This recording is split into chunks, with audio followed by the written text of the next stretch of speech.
Good morning everybody.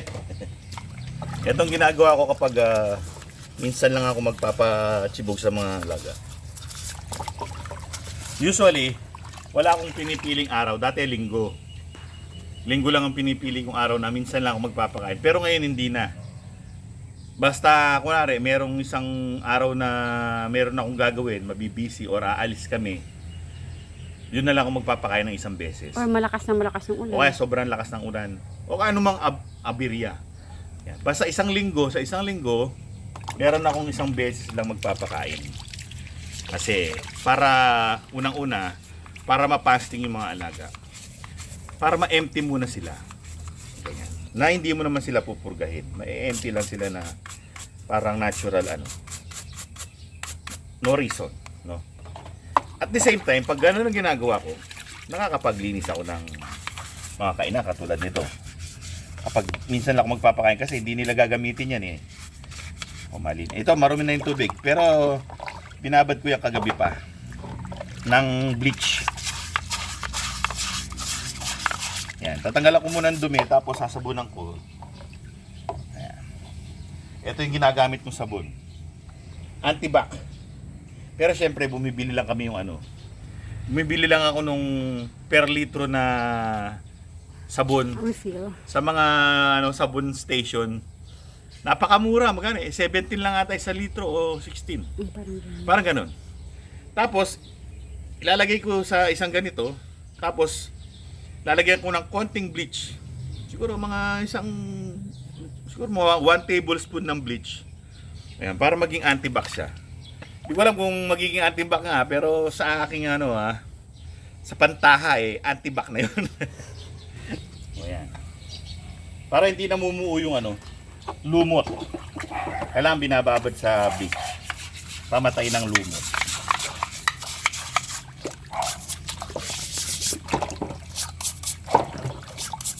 Pagkatapos kong maglinis ng mga kainan, nagtabas muna ako. Para meron tayong magandang bilaran Kala ko ahas. sa mga alaga natin. Kasi kanina masilong dyan eh. Yan, nagtabas muna ako para meron sila nakabilad na area. Para kasi magpapaligo tayo ng wash out intense. Oh? Ba't kaya intense? Ito na yung tubig. Dalawang wash out na gagamitin ko sa dalawang sukat ng tubig. Gugupitin ko lang na ganito sa mga kanto para talagang walang sayang, walang napupunta sa mga kanto niya. Tapos gupitin na ganito. Yan, ganito. Tapos babalawan mo yung good thing. Siyempre. Walang sayang na eh. Yan. Hindi muna natin good thing dito. Tapos talaga masisimutan laman yan, pati mga sulok kasi nga dahil sa gupit lahat eh. Yan walang matitira sa sulok. Tapos di ko naman yan tatapon. Habang nagpapaligo ako, nandyan din yan yung itong sachet na to. Baka meron pa kasing mga morsel dyan sa yan, haluin nating mabuti para talagang totally halo. Dalawa na ginamit ko kasi maraming tubig na gagamitin ko para mailublob nating mabuti. Itong mga to, itong wash out na to, na-pre namin to sa PS tag. Mga samples na bigay, tsaka mga prices, marami. Isa to. Ayan. So halong-halo na. Hindi na namin nilalagyan ng sabon. Sa iba nilalagyan nila ng sabon. Ang turo pa nga dun sa magazine lagyan mo na ng Tide. Kasi hindi siya ganong kabula eh. Parang malabnaw, parang matabang kung titignan mo eh. Nilalagyan nila ng sabon para magmukhang talagang sinasabon yung manok. Pero actually hindi maganda yun kasi nag-i-stay yung sabon dun sa katawan ng manok. Tinutuka-tuka nila ngayon. Siyempre toxic yun eh. Kung ano lang yun nandun sa instruction niya sa likod, yun lang sundan kasi wala naman nakalagay doon na put surf powder. Wala naman ganun eh. Put Tide, wala naman eh. Ihalo lang sa tubig eh. So, yun lang ang susundin natin. Ganun siya magiging effective kasi mga expert na nagsabi niyan eh. Di ba? Mismong yung gumawa na nagsabi niya kung paano mo siya haluin. So ganun lang natin hahaluin. Well, init no? Ay nako, sobra. Mag-umpisa na tayo bago pa tayo matunaw na parang kandila. So ito na yung mga nakahandang papaliguan ngayon. 5 sila lahat. Actually dun sa pakete mas maraming manok pang isang pakete, mas maraming manok ang pwede mong liguan. Pero kami 5 lang ang liliguan namin ngayon, bukas na yung iba. Kasi konti yung pen namin na paglalagyan kasi mas maganda na yung matuyo sila mabuti sa pen kaysa sa minamadali mo yung mga manok. Mas maganda batch by batch na lang. Sa akin lang Pero yung isang shampoo marami na maliliguan nun. Ito 5 lang. 2 shampoo pa nga ginamit kasi marami yung tubig na ginamit para mas mailubog ko mabuti. Mas makalkal ko yung mga balahibo nila sa ilalim. Umpisahan natin kay Rudy. Medyo mailap si Rudy. Ewan ko bakit ganito. Hindi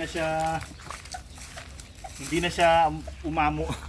Hindi madalang ko kasi siyang hawakan. Pero at least hindi na sila nanunuka. Nandun siya lagi sa breeding pen kaya hindi ko siya ganong nabibisita, na hawakan. Hindi katulad ng mga to. Hawak ng hawak ito, hindi. Pero pag ilipat mo na siya dyan, Ay, hawakan mo na siya. mahawakan ko na siya. Tara, So, ikaw ako unang biktima ng pagligo. patingin ako sa kanya. Mamaya, pagkatapos yung mga girls naman, ito yung trademark ng mga Gen, yung papi yung muka. Parang, baga sa ano ganito sila. Ayun, nandito. Parang marumi yung mukha niya o parang siya may sipundi. Makain kasi siya ng seresa. Serious. Kaya ganyan yung dumi niya sa tuka. Pinapakain namin siya ng seresa. Kasi maraming seresa sa amin. Tara, tilis. Tara, paliguan na natin.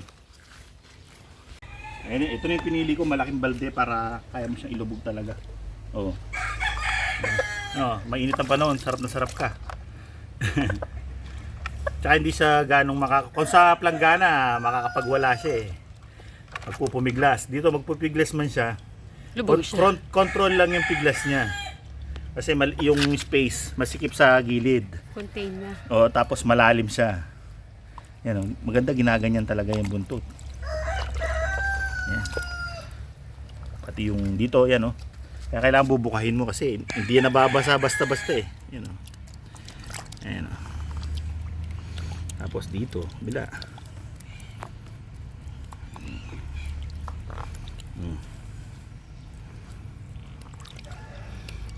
Yan nabasa na tuloy-tuloy na yan. Yan ang mahirap basahin yung dito banda, lalo na yung dito. Yan ito. Yan Kaya kailangan nilulubog mo. Ito, matangkad kasi ito kaya tingnan mo. Yan, nakatayo siya niyan. Halos yung tangkad niya. Mahaba paa na ito. Yan Malalantik na mahaba ang paa. Ito. Ebs. Ebs. Ebs. Ebs na matagas. Oo. Yan, lalambot yan. Lalambot yan. Sige. So, next naman, inahin pagkatapos ito. Okay. Next, yung aming wrap-up. Wrap-up. Kay gwapa. Magandang Patingin. dilag.